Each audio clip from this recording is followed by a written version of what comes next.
So, yeah, today we are going to be talking about one very, very positive thing for the Indiana Fever. And it's looking like it is effectively a done deal. It's looking like it is essentially done. Obviously, I think the only way this doesn't happen is if she goes and gets injured in China. And you see these three? These are not the core three. These are officially not the core three. And I think a lot of people thought that these were the core three when it was mentioned. Obviously not in the list of Smith, but Stephanie White talked about the core three, having a core three to build around. So this is what she said in the press conference about the core three. Ryan and Kelly are just talking about, players and evaluations before we came out here, and building quality depth is going to be important. When you have a core three like we have, So talked about building a core three and building around them. And obviously Lexie Hull is just there. A lot of people are like, oh, she talking about Lexie Hull. It's like, no, like you're not going to lose Lexie Hull. The thing with Lexie Hull is that, look, Lexie Hull is smart. Lexie Hull is making more from her unrivaled contract than she would make realistically, even because like, look, other than a 10-game stretch where she just got nuclear hot, she has been a terrible shooter in her career. She hasn't been great in her career. So she's going to make more money from just that unrivaled deal and all the brand deals than she will make even post CBA if she wasn't playing for Indiana. She's not dumb.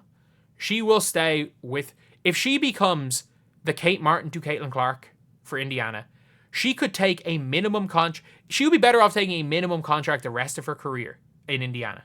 I'm not joking.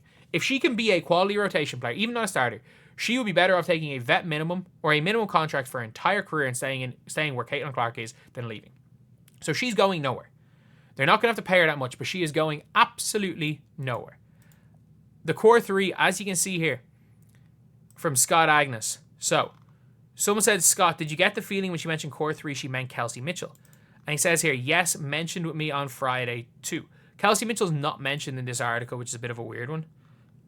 From what I've seen, but this post for paid subscribers, so obviously it's after this.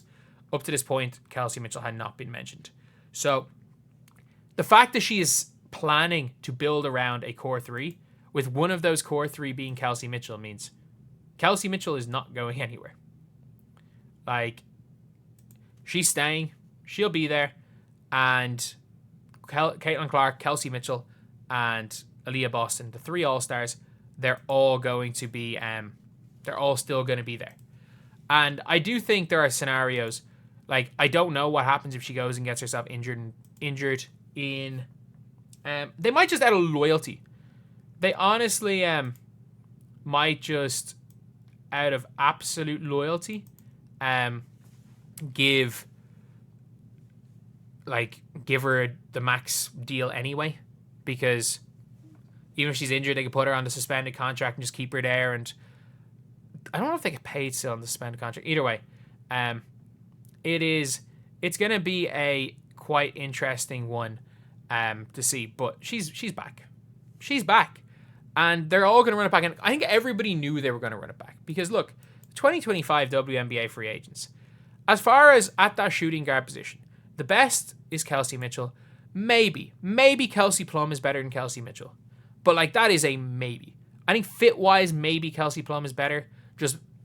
But Kelsey Mitchell shoots the ball better than Kelsey. I don't know. I would say they're even. I would say Kelsey Plum and Kelsey Mitchell are even as players. Kelsey Mitchell's younger by a year, and she's in Indiana already, so why not get rid of her? Or say, why not keep her?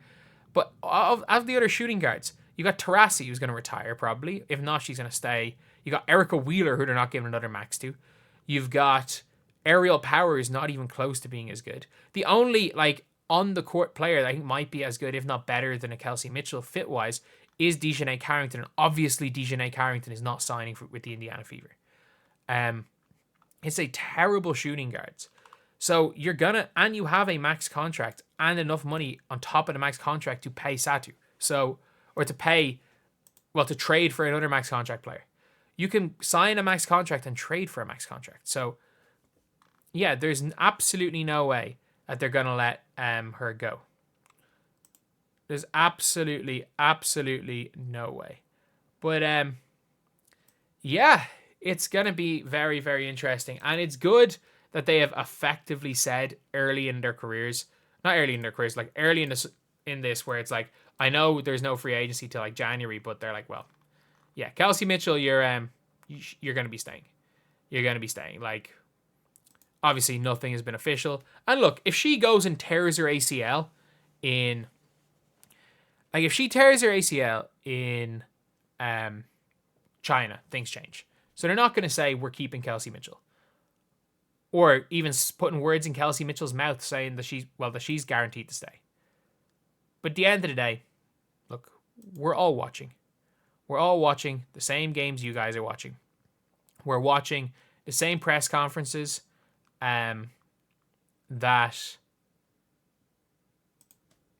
like you guys were watching. And yeah, it's she's has made no intention of leaving. She said, well, I'm going to be a free agent. The only one where she was like, oh, well, maybe if they'll have me was right after the Olympic break, where she then went super hot. She became arguably the best two guard in the league for like a 10-game stretch until Sidesball took over. And the fact with a competent coach having her playing more off the ball, with Aaliyah Boston, like the fact is Aaliyah Boston and Caitlin Clark look for Kelsey Mitchell. And if Kelsey Mitchell's making those cuts, if she decides she doesn't want to be Julian Newman anymore, she doesn't want to be a worse Enrique, and she decides she wants to be the best cutter the game is probably, she can be the best cutter the game has seen. Because like Fee Collier is the best cutter in the W, but when you've got the speed of Kelsey Mitchell with the willingness to cut, like she could be absolutely like unbelievable if she can do that for a season. And has a coach that's less reliant on iso ball. We saw it with the Connecticut Sun. They weren't that reliant on iso ball, and they were they were a bad offensive team, but still, they played slowly. They weren't that inefficient on offense, and they had no one good on offense at all. But anyway, yeah.